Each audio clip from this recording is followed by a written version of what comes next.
92. Back to you. Thank you, Nicole. All right, the flu. The flu landed nearly 400,000 people in the hospital last year, the most since 2005. Those numbers coming from the Centers for Disease Control and Prevention. But so far this year, health officials are saying this flu season is starting off a little more like normal. Dr. Devi, we're going to skip the no, it's Nampia Parampil is her last name. All right. Assistant professor at NYU School of Medicine. Dr. Devi. When did your residency and fellowship at Harvard?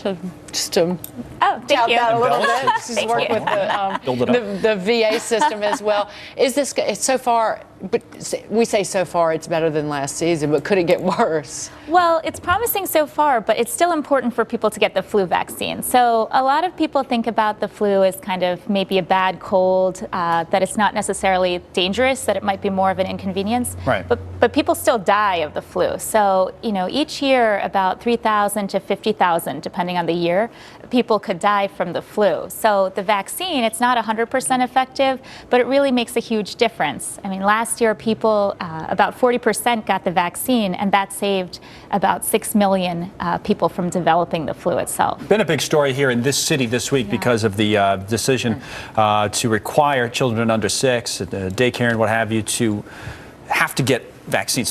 People say, no, we don't want to be forced to do something we're not comfortable with and all that. What did you make of that call in New York? Well, I do understand that people want to have choice and autonomy, but it's particularly dangerous for kids who are so young because their immune systems are not fully developed, so they are more at risk of having serious consequences if they get sick.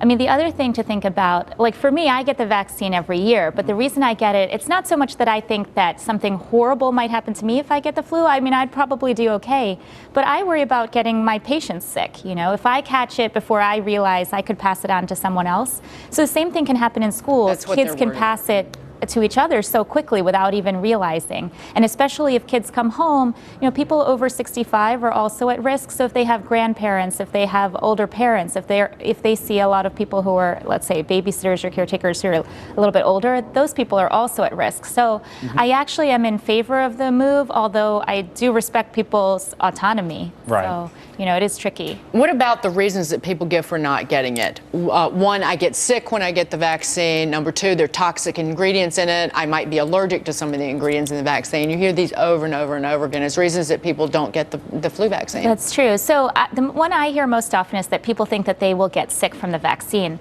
But there's two things to keep in mind. So first of all, it's flu season, so people are more likely to get sick anyway. So it's possible that you could be developing something before you even get the vaccine, and then it just, shows up or flourishes at the time that you get the injection. The second thing is that the vaccine is not completely effective. So it's not that it causes you to get sick. It just might not protect everybody from getting the illness. But the more people that get the vaccine, the more likely it is that you're going to be safe.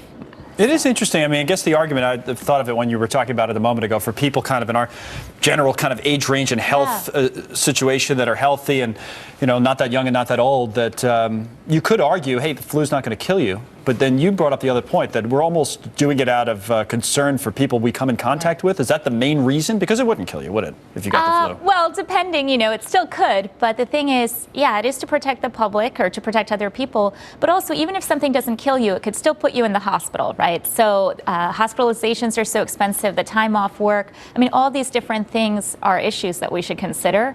But I don't want to say it won't kill someone. No, I understand. And if you get checked into a hospital in New York, Lord knows what you'll catch. Like the flu might be one of your problems. Not a bad argument. In terms of the ingredients Dagan brought up, nothing to say. People say, oh, it's toxic, don't touch it. No? No, that's not true. But the thing is, there are some ingredients. Some people might be allergic to certain components. So they usually give you an information sheet. You should read that carefully if you go to get it, just to make sure you're not allergic to any of those ingredients. But that's extremely rare. So the more common reasons people think that it's toxic, that's not true. And also people thinking that they can get the flu from it, that generally is not true either. Although there are different types of vaccines, there are different brands. But you'll never get some people to get it, period. Like there's a slice, and a pretty big slice of the population that they don't like needles and they don't believe in it, and they're concerned about the health impact of it. That's true, but then we have to look at the impact. So if 40% of people got it last year, and that saved about 6 million cases, the predictions are that if 70% of people got it, so that many more people got the vaccine, that would save about 4 million more cases. cases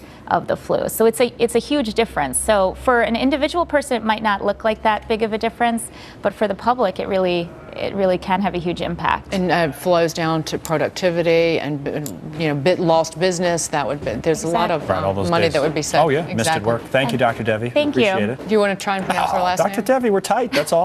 Good enough for me right there. Nampia Parent. Like a one name. Oh, perfect. Like There Madonna. you go. Thank you. Very much. Appreciate it. Dr. That was good. Devi, it was great to see Thank you. Come back. All right. Soon. It appears having his drinks shaken and not stirred did not help Mr. James Bond with his drinking problem.